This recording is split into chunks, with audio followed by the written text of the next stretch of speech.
Having looked briefly at mammals in the last lecture, this time we'll focus in more tightly on primates, the mammals most closely related to human beings. This begins our examination of primatology, the study of non-human primates, which will continue next chapter. Let's start by reviewing the standard taxonomy for humans to see where we fall. So humans and all these other species fall under the animal kingdom. If we exclude invertebrates like worms and insects, we reach the phylum of vertebrates. Humans, dogs, etc. are all in the class of mammals. Monkeys, chimps, and humans all belong to the order of primates. And this is the topic of this and the next lecture, but let's keep drilling down into the primates. So humans, chimps, gorillas, and so on belong to the family of great apes. Within that family, humans belong to the genus Homo, and finally the species sapiens, so that all humans are known scientifically as Homo sapiens. Now let's step back up to the order of primates and see why humans are categorized there. Primates is the Latin name for the order of mammals that includes lemurs, lorises, tarsiers, monkeys, and apes, and humans because humans are a kind of ape. But primatology typically is focused on non-human primates. It's an accident of language that the singular Latin word primates is spelled the same as the plural English word primates. But when using the formal Latin name, it's appropriate to say that primates is an order, not primates are an order. At any rate, humans belong to this order, and that's why primates holds a special place in the study of physical anthropology. We share biological traits, both derived and ancestral, with other non-human primates. Studying them and their biology can help us to understand our own. It's often hard to see relationships when looking at oneself, but looking at the same relationships in something else makes them easier to recognize. A theory that explains non-human primates might also work to explain humans. So, all the primates belong to one mammalian order. That means, according to the ideas we explored in the last chapter, that they must share certain homologies, shared derived traits, that set them off from other mammals. Well, what are they? Well, unfortunately, primates are a very diverse order, and there's really very little that all species within it share. Remember, evolution can create new characteristics or eliminate old ones as the environment changes. And since primates today live in a wide variety of environments, they have a whole range of adaptations. Also, primates tend to be quite generalized, meaning that individual species are adapted to a variety of environments. Since generalized traits are often ancestral, these traits may also be shared with other orders of mammals. Nevertheless, there are traits that are common to most primates, and if we encounter a species with most of those traits, it's a safe bet that we're looking at a primate. First, primates have a tendency toward erect posture.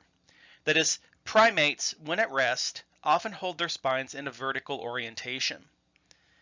This may seem a little weird to single out as a shared characteristic, but other orders of mammals almost never do that. Most quadrupeds, for example, hold their spines horizontally pretty much all the time. But when primates are at rest, they often have their spines vertical, with their forelimbs completely off the ground. We humans even walk with our spines vertical. Primates have a flexible, generalized limb structure. Imagine the range of motion a dog's limbs have and compare that to a monkey swinging through the trees. Primate limbs can move in almost any direction independently of one another. Primates have prehensile hands, meaning they're able to grasp and manipulate things. This is made possible by a variety of generalized adaptations. First, 5 digits on each hand. Primates have opposable thumbs, which means that the thumb points in a different direction than the fingers and can be bent to touch the tips of the other fingers. Primates have fingernails instead of claws, which would get in the way of fine manipulation. And less obviously, primates have tactile pads at the end of the digits that increase their sense of touch. Primates are generally omnivorous, meaning that they eat a wide variety of foods coupled with a generalized dentition that makes that omnivory possible. One thing that separates primates from most other mammals is a heavy reliance on vision instead of olfaction or smell as the primary sense. This derives from primates' use of a deeper, richer form of color vision than many other mammals, their use of depth perception due to binocular vision, that is, eyes oriented to the front of the head. Primates also have visual information going to both sides of the brain, and specialized brain structures to analyze that visual information in 3 dimensions.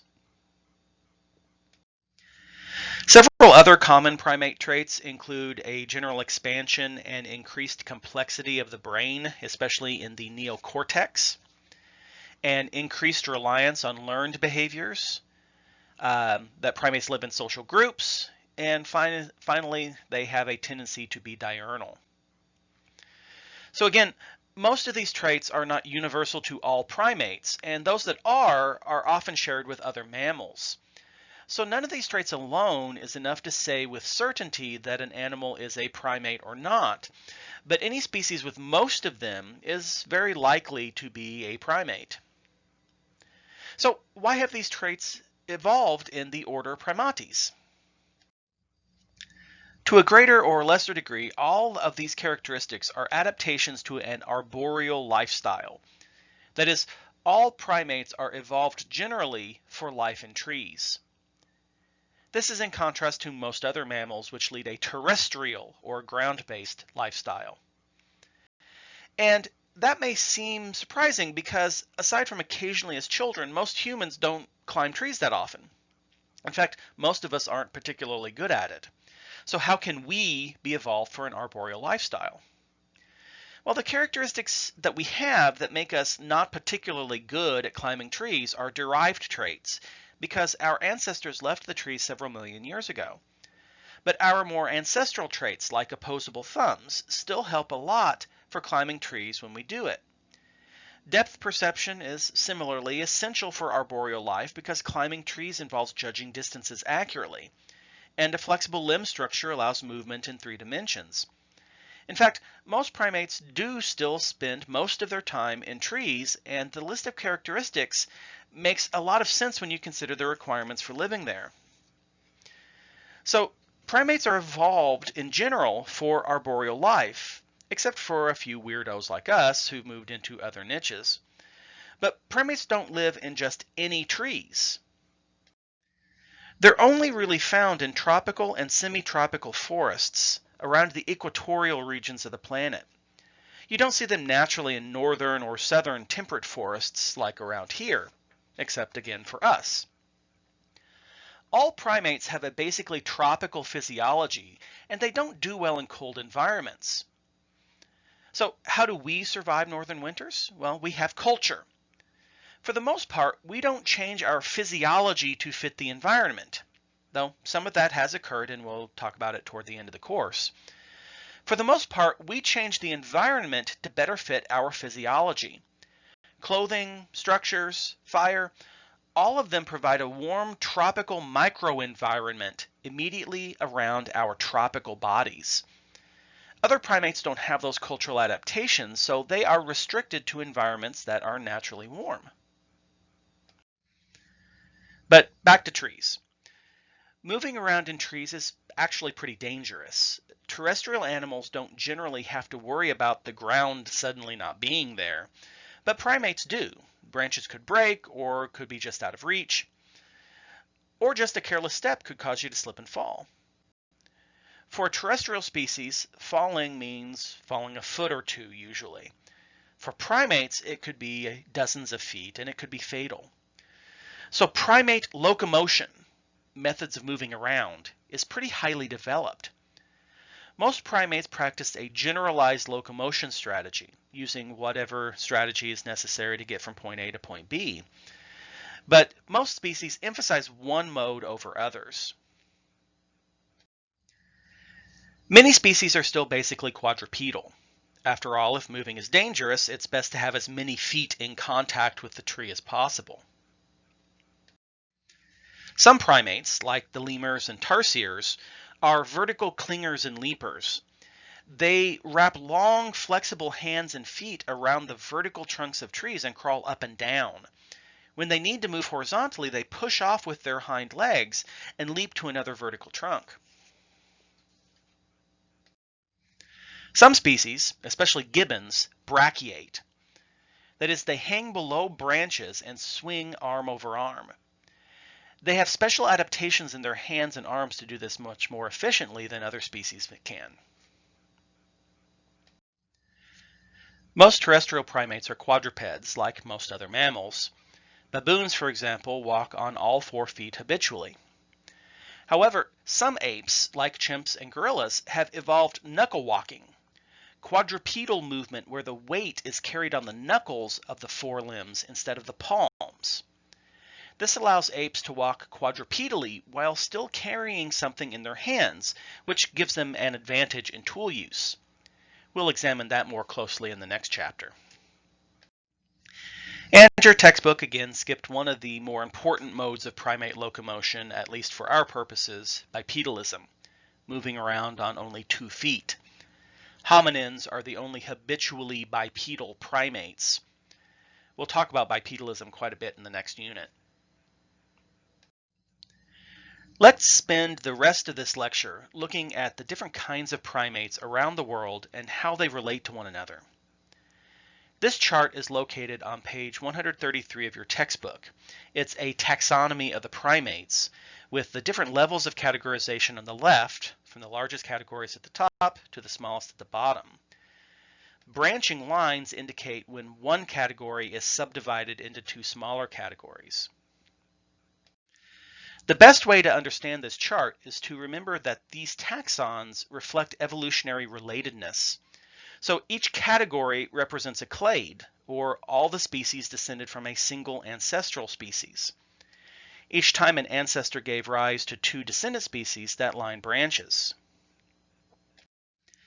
Since this is a physical anthropology class, we'll look at this chart from a human perspective.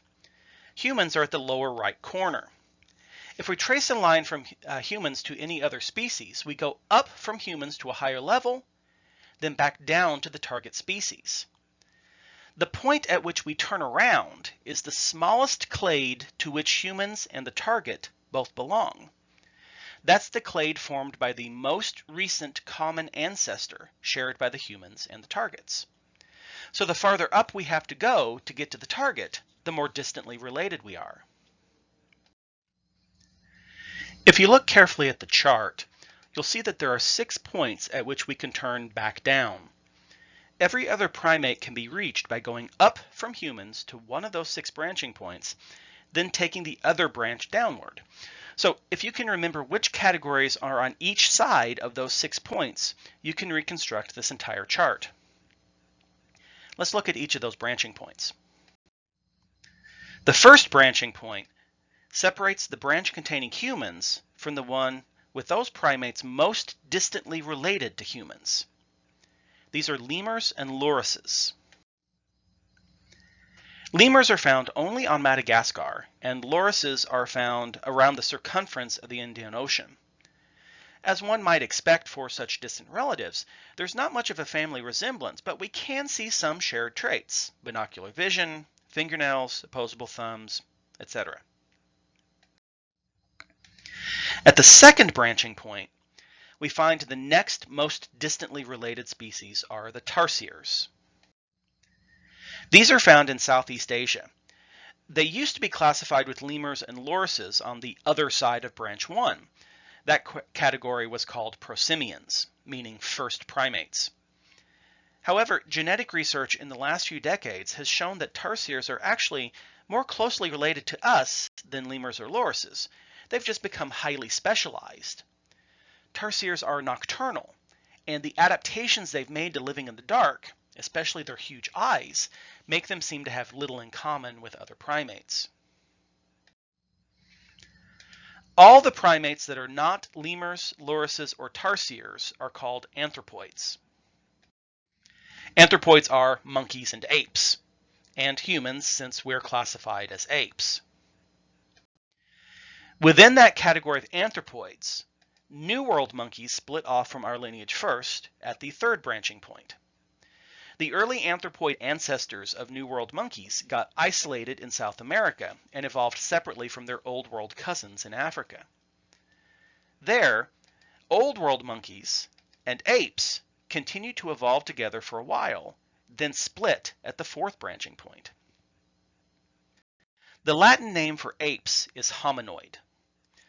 The word hominoid means like a person, and by this point in our evolutionary family tree, there is a definite family resemblance among all apes.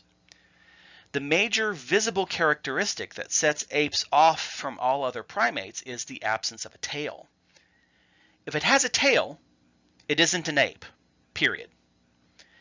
Every other species of primate that isn't an ape has a tail, period.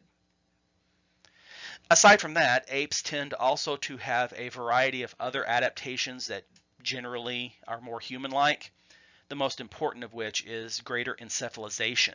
They have larger brains for a given body size. The first split in the hominoid family tree comes at branching point 5. It's between the lesser apes, or gibbons, and the great apes. This is a distinction largely about body size. Gibbons are found in southern Asia and are roughly the same size as large monkeys, just without tails. They're also habitual brachiators, as well as having several other unique adaptations, but their size is really their most defining trait among the apes. The other apes all have generally much larger body sizes, which is why they're called great apes. The great apes, including us, are classified as hominids. Notice the difference between hominoid and hominid, and coming up, hominin. Sorry, but evolutionary biologists just appear not to be too creative. Now at this point, we could continue looking at branching points, but frankly there's not space on our chart. Instead, let's just look at the 5 living species of great ape, one at a time. The orangutan is the species of great ape most distantly related to humans. Orangutans live in Indonesia, and the word means wise man of the forest. And looking at an adult orang, you can really start to think that it's some weird, hairy kind of person. Unlike other apes, orangs tend to be solitary animals most of the time.